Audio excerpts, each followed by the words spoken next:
Hello students, बेटा हम बात करते हैं नए टॉपिक की। और जो नया टॉपिक है हमारे पास वो है व्हीटस्टोन सेतु की संतुलन स्थिति किरचॉफ के नियम से।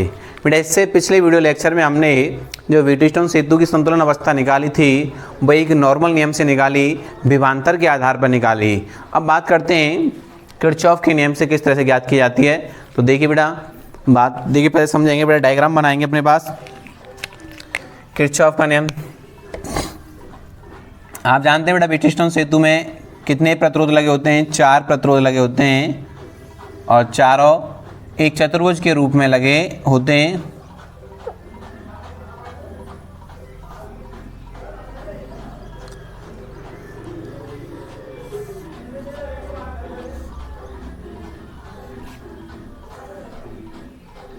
देखिए बेटा, इधर प्लस माइनस ये कुंजी K1 होती है। यहाँ देखिए बेटा, इसमें 4 प्रतिरोध हैं।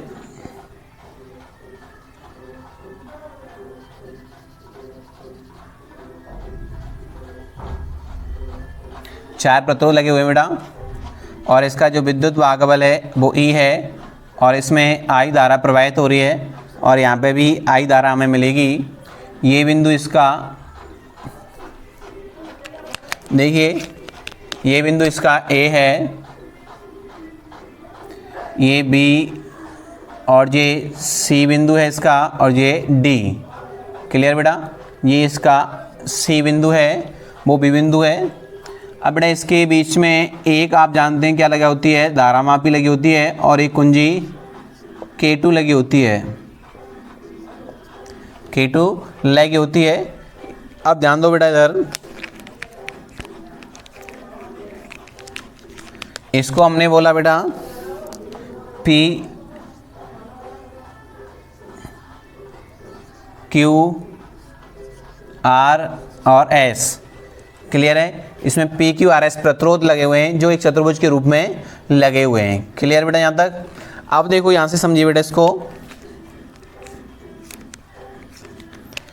जब इसमें I धारा प्रवाहित हो रही है बेटा, जब कुंजी K1 को चालू किया जाता है तो सेल से इसमें परपथ में A और C बिंदुओं के बीच में I धारा प्रवाहित होती है। और I धारा प्रवाहित होती है, जब बिंदु A पर पहुंचेगी धारा, तो यहाँ से धारा बेटा कितने भागों में बटेगी? 2 भागों में बटेगी।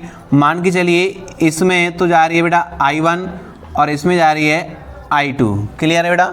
इसमें कितनी जा रही है I1, इसमें कितनी जा रही है I2 जा रही है।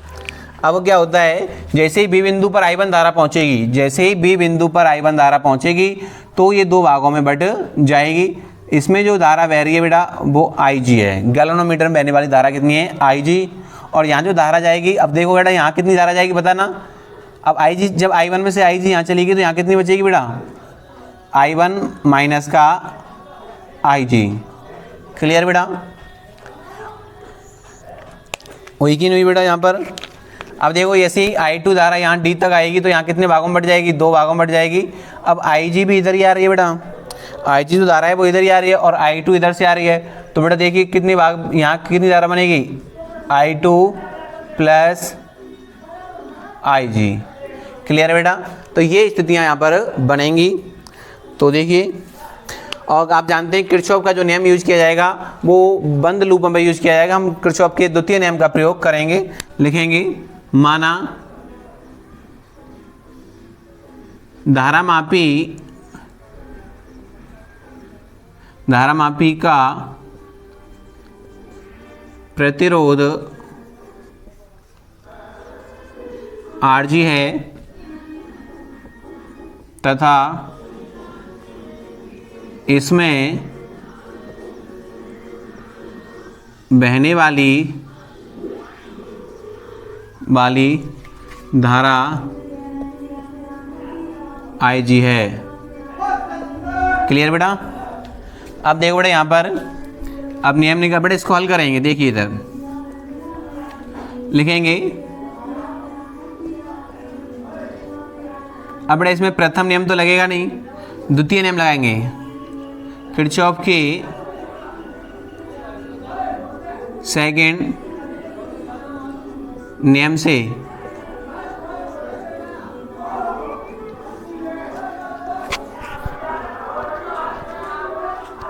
ये इन्हें हल्ला मचाते जाओ, इनसे मना कर दो, जब हल्ला ज़्यादा मचाते ये, और जो जोड़ते बजावे इनने। किरचॉफ के सेकंड नियम से बेटा, अब किरचॉफ का सेकंड नियम देखिए। अब सेकंड नियम लगाने के लिए हम लोग किसका प्रयोग करते हैं? बंद लूप का प्रयोग करेंगे या बंद पास का यूज करेंगे। तो लिखेंगे loop A B D A, loop A B D A में। तो बेटा देखो यहां पर, तो पहले आप ए से बी जाएंगे, ए से बी और फिर बी से डी और डी से ए।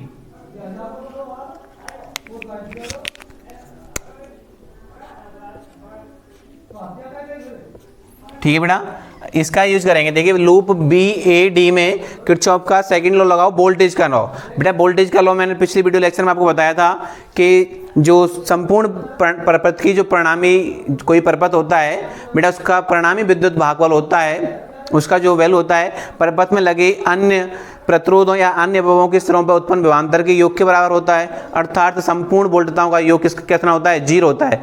किसी परिपथ की संपूर्ण वोल्टताओं का या विद्युत भागफलों का योग कितना होता है? 0 होता है। तो बेटा देखिए हम बात करते हैं। तो बेटा अब यहाँ से जाना बेटा चिन्हों का, मैंने आपको कल ये चीज़ बताई थी कि किरचॉफ के नियम में चिन्हों का विशेष ध्यान रखना होता है। तो देखिए आप इस डायरेक्शन में जाएंगे तो माइनस का यूज करेंगे। मैं आपको बता, धारा की दिशा में चलेंगे तो बेटा माइनस आएगा, और विपरीत दिशा में चलेंगे तो प्लस आएगा। आप इसको भी प्लस ले सकते हैं, इसको पर माइनस लेना पड़ेगा। वो अलग अलग किताबों में चिन्ह अलग तरीका से दे रखे होते हैं और चीज़ वही निकल के आएगी। देखिए इधर बेटा बात करते हैं यहाँ पर, तो B A B D A में चलेंगे बेटा। तो देखिए इधर यहाँ से चलेंगे -I1 P, क्लियर बेटा। अब इसमें आएंगे, देखो इसी डायरेक्शन में जा रहे हैं, इस डायरेक्शन बेटा इसका प्रतिरोध कितना है? Rg है। कितना है? Rg माइनस का Rg। अब यहाँ आ गए, अब यहाँ से यहाँ जाएंगे तो ये क्या हो जाएगा? प्लस का हो जाएगा। तो I2R इक्वल टू कितना होता है बेटा? 0 होता है। कितना होता है? 0। ठीक है, संतुलन की स्थिति की बात कर रहे हैं तो ये समीकरण हो जाएगा बेटा 1। ठीक है, अब लूप बात करेंगे दूसरी लूप की। लूप देखो बेटा कितनी? बी सी डी बी में। तो देखो बेटा बी से सी जाएंगे और सी से डी जाएंगे और डी से बी जाएंगे। तो इसमें बात करेंगे,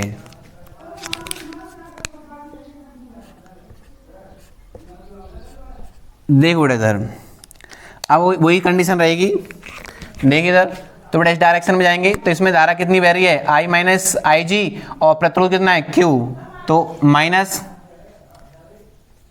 I1 माइनस आई जी इंटू क्यू। इस डायरेक्शन में जाएंगे बेटा, देखो विपरीत चल रहे हैं तो क्या आएगा? प्लस आएगा। I2 प्लस आई जी इंटू एस। और इस डायरेक्शन में जाएंगे तो बेटा इसके विपरीत चल रहे हैं तो ये भी कैसा रहेगा? माइनस में रहेगा, सॉरी प्लस का रहेगा बेटा। तो देखिए यहाँ पर रहेगा Rg और Ig बेटा इक्वल टू कितना हो जाएगा? 0 हो जाएगा। समीकरण 2। अब ये दो समीकरण निकल करके आ गए यहाँ तक। दोबारा रिपीट करा दूँ, कोई दिक्कत नहीं है बेटा। अब देखिए, आप जानते हैं जब व्हीटस्टोन सेतु संतुलन की अवस्था में होता है तो धारामापी में कोई विक्षेप उत्पन्न नहीं होता है। अर्थात धारामापी में बहने वाली जो धारा होती है वो 0 के बराबर होती है। लिखेंगे जब व्हीटस्टोन सेतु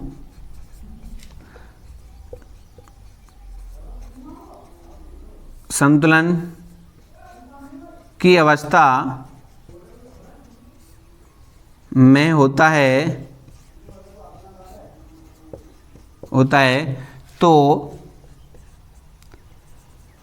धारामापी में कोई विक्षेप नहीं आता है, अर्थात बेटा अर्थात का मतलब क्या होगा कि जो Ig है, Ig बराबर क्या रहेगा, 0 रहेगा। मतलब धारामापी में कोई धारा प्रवाहित नहीं होगी, धारामापी में कोई धारा प्रवाहित नहीं होगी। ठीक है बेटा, धारामापी में क्या है, कोई भी धारा प्रवाहित नहीं हो रही है। क्लियर बेटा।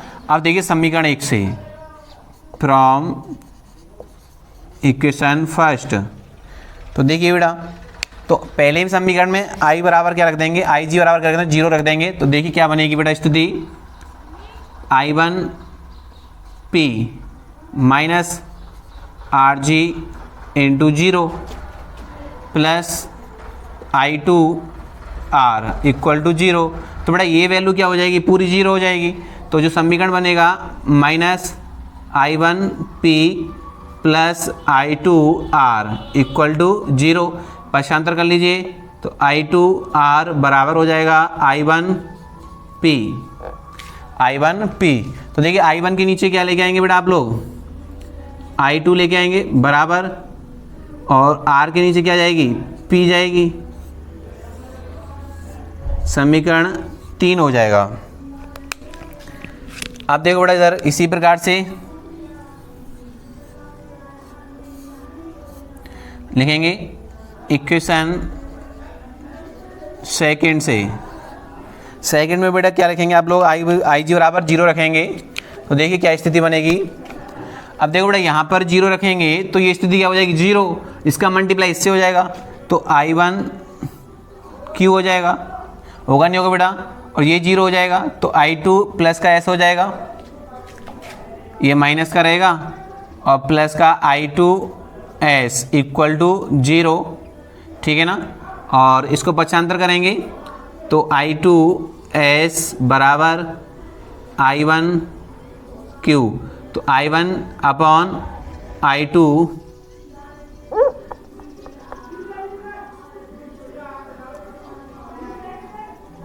छोटा बना देना बेटा इसको, बराबर हो जाएगा बेटा इसके नीचे, हम इसके नीचे इसको ले गए तो S अपॉन क्या हो जाएगा, Q। समीकरण 3, सॉरी समीकरण 4 बनेगा बेटा ये। अब वो स्थिति बन के आ गई बेटा जो हमने पिछले वाले वीडियो लेक्चर में की थी। अब समीकरण 3 और 4 के जो LHS पद हैं वो क्या हैं, बराबर हैं। तो बेटा नियम के अकॉर्डिंग RHS पद भी क्या होंगे, बराबर होंगे। तो देखिए इधर लिखेंगे समीकरण 3 व 4 से RHS बराबर क्या हो जाएगा, LHS। तो देखिए बेटा RHS बराबर करेंगे हम लोग, तो देखिए क्या निकल के आएगा, R अपॉन P बराबर S अपॉन Q। ठीक है बेटा, मल्टीप्लाई कर लेंगे तो क्या बनेगा बेटा, PS बराबर RQ। तो आप जानते हैं P अपॉन R हो गया बेटा, हम इसके नीचे ले गए तो इसको इसके नीचे ले आएंगे, Q अपॉन S। यही क्या है, संतुलन की अवस्था, यही क्या है, इसकी संतुलन की अवस्था है, यही संतुलन का प्रतिबंध है। ठीक है बेटा, और अज्ञात प्रतिरोध ज्ञात करना हो आपको, देखिए इधर अज्ञात प्रतिरोध S। अब देखो बेटा S बराबर क्या निकल के आएगा, R इंटू Q अपॉन क्या हो जाएगा बेटा, P हो जाएगा।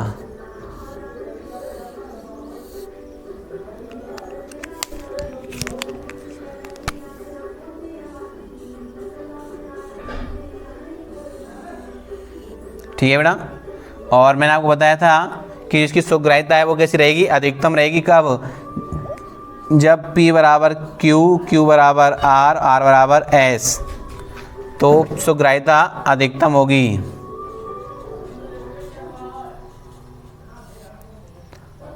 अधिकतम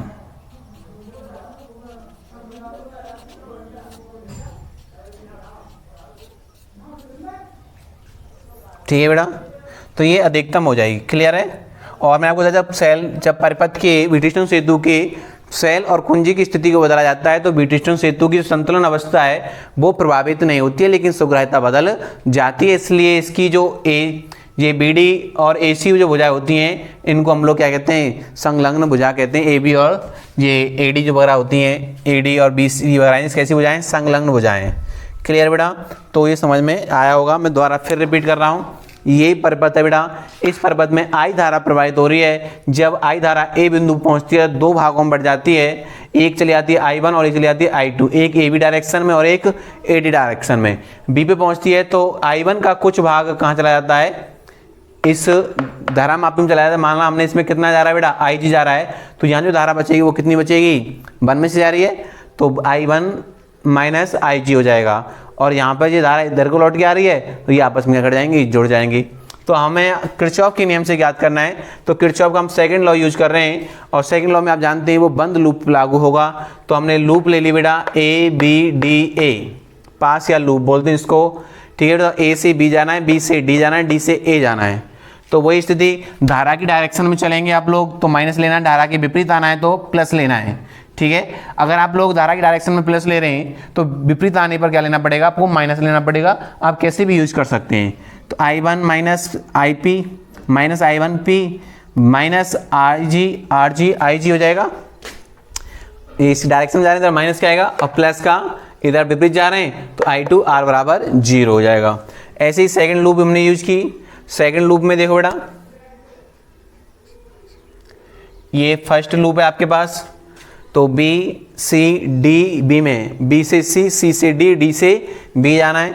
तो वही minus I1 minus IG into Q plus I2 plus IG S plus IG और प्लस का IG RG बराबर 0 हो जाएगा। क्लियर है बेटा, कि उसके विपरीत जा रहे हैं तो क्या हो जाएंगे, ये प्लस के हो जाएंगे। बराबर हमने क्या ले लिया, 0। आप जानते हैं जब व्हीटस्टोन सेतु की संतुलन अवस्था आती है तो धारा मापी में कोई विक्षेप नहीं आता है, अर्थात इसमें जो IG धारा है वो क्या रहेगी, 0 रहेगी। ध्यान रखना, ये IG जो है यहाँ पर क्या हो जाएगा, 0 हो जाएगा। ठीक है बेटा, इसमें डिस्प्लेसमेंट नहीं आएगा, इसमें डिस्प्लेसमेंट नहीं आएगा, बिल्कुल विक्षेप बिल्कुल नहीं आएगा। ठीक है, तो हमने पहले समीकरण में जहाँ IG दिखा वहाँ 0 रखा तो ये स्थिति बनी। सेकंड समीकरण में हमने जहाँ IG दिखा वहाँ 0 रखी, ये बनी। इसको हमने बराबर कर दिया, ये क्या निकल जाएगी, संतुलन की अवस्था। तो व्हीटस्टोन सेतु बेटा आपका टॉपिक क्लियर होता है। I hope you will understand. बेटा यदि आप हमारे चैनल पर नए आएँ तो हमारे चैनल को शेयर, सब्सक्राइब और लाइक ज़रूर करें। Thank you for watching video.